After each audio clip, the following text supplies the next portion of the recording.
a clinical revelation that happened in the office yesterday. During the treating somebody I've been seeing for quite a while with acupuncture, I was feeling his pulses since the pulse diagnosis of the pulse is the main guide that I use in my acupuncture treatments and in Chinese medicine in general.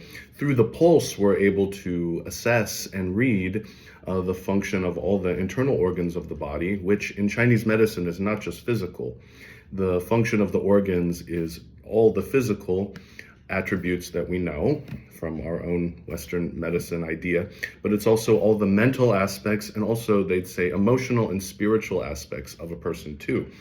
Usually when somebody comes to me for acupuncture or Chinese herbal medicine, or shamanic medicine or anything of the sort, often they come in for a physical complaint, but we're not just physical beings. So there's often an emotional or a mental aspect to it, or even maybe a spiritual cultivation that the person is going through. Maybe they're not aware of it when they come in for their physical problem, but usually the way I've started to see it is that the physical problem is a message from the body, maybe from the spirit or the mind, that something is changing, something is stuck, or something needs to be addressed. So obviously we start with resolving the physical issue, and through the physical issue, we start to gain insight into perhaps what is happening on a deeper level within the person.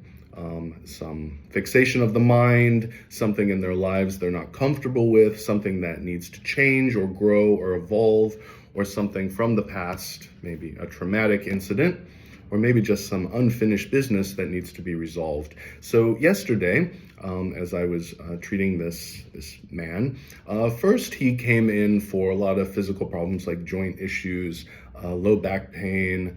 He was also concerned about his sexual function, since he's in his 50s now. He was concerned about that because there's always this idea that there's a waning of all of these functions as we get older. Chinese medicine would say not necessarily always true.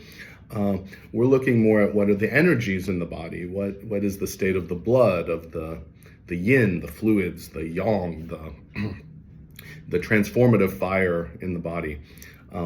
So we were looking at all of this. And a lot of the physical symptoms we started to see through the several weeks we were working were not really related to the sexual function. There was something mental about it that we needed to dive into. Of course, we were still working on the physical, on all the chemistry, to make sure all the chemistry in his body was working as well as possible. But there was a moment yesterday when, after I did the treatment, there was still this blockage. I would say the blockage was in the center of his body, the pulses that related to the liver and to the stomach. What was happening was there was a lot of tightness in the pulses, I'd say at the level of the diaphragm, but also the level of the center here, which in Chinese medicine we would see as the level of the mind and the emotions. The mind, how it transforms and transports thoughts, the way we're able to think things through and make them light, make them feel us good, thoughts that are nourishing to us, that are uplifting to us. That would be the aspect of the spleen, they would say. And also the liver, the ability to take our emotional experiences and keep them moving and evolving so that we have ever greater insight and vision into our lives.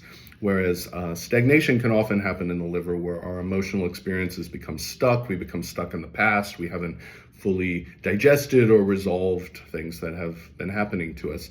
And the spleen, as we know, it's very, very common to get stuck on thoughts, to become obsessive or to become over pondering or worried, which leads to a sense of stagnation, stuckness in the center, also a sense of heaviness, where life starts to feel heavy. Our thoughts start to make us feel more burdened rather than more light. They say the natural state of the digestive system on a mental level is anything that happens to us, we're able to process, digest, and transport into insight.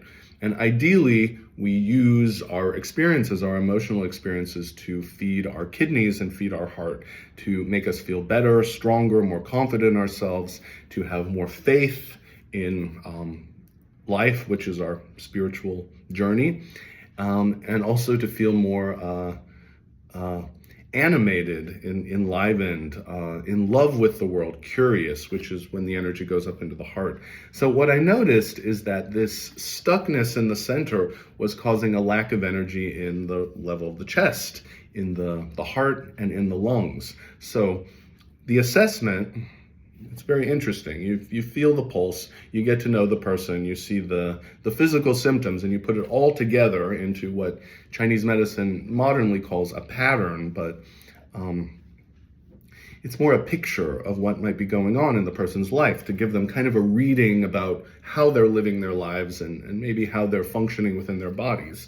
Not only their bodies, but their minds and their spirits. Is that I noticed that something was stuck in the level of the mind and the emotions, but I said it might be having to do with guilt, because the treatment that his pulses asked for was a treatment that the strategy, we would say in classic Chinese medicine, was to rectify the qi, to rectify the movement of energy in the body. And rectification always has an inference of forgiveness, working through guilt or judgment. It might have to do with other people, but in this case, I think it had to do with himself.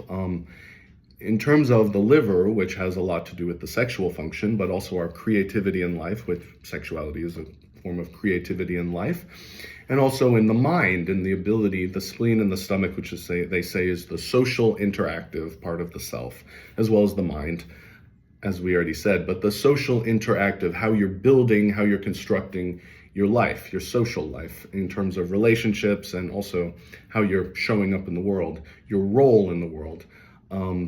So we started to discuss in what ways might he be stuck in a sense of judgment about himself. And I said that this judgment potentially is creating stagnation in the center here, in the level of his diaphragm. And it's causing him to be too much in his mind and not spontaneous enough, because when the energy goes up into the chest, into the lungs and the heart, we're able to act spontaneously. We're able to not be overthinking things, but be fully present in life, to be fully engaged in life, to really follow our desires and curiosities, which in terms of sexuality would have to do with being able to connect, being able to get aroused, to stay excited, and in terms of the lungs, they say to come to catharsis, to fully release, to fully have orgasm, which if there's not enough energy going up into the lungs and the heart, there will be a waning of desire, or desire won't continue, it'll fall, or also there won't be a way to completely release oneself. You know, they often say that the orgasmic experience, which lots of spiritual seekers from the past say life can be a constant orgasmic experience. And that is a state of enlightenment, actually, where we are always in a state of wonder and presence, where everything seems new all the time. What needs to happen is that the diaphragm needs to release, the spleen needs to raise its energy up, the liver, which controls the diaphragm, needs to relax, so that all this energy can go up into the heart. We can feel flooded by love and engagement, and also be able to release ourselves, to have an ecstatic experience of presence, total presence through the lungs. So I told him this was not happening, so we needed to figure out what was inhibiting the liver, diaphragm, and the stomach and the spleen, his social self, social interactive self. And once we could start to relax that and get all this energy into his chest, I was expecting that his experience of himself, of his life, of his relationships, and also his sexuality would be quite changed. So This is something that I think is interesting to share rather than, as most people focus on, like, what do the treatments look like and what symptoms do they treat and all of this just very physical stuff.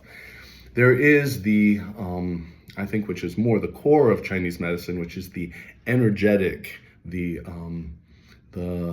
movement of energy in the body that not only affects physical function, but also mental, emotional, and spiritual aspects of the body, which in classic Chinese medicine is all linked. And you always have to work on all three, no matter what you're treating, because we're not just physical beings. We are body, mind, spirit beings that in many cases are limiting ourselves through many of these things we're talking about.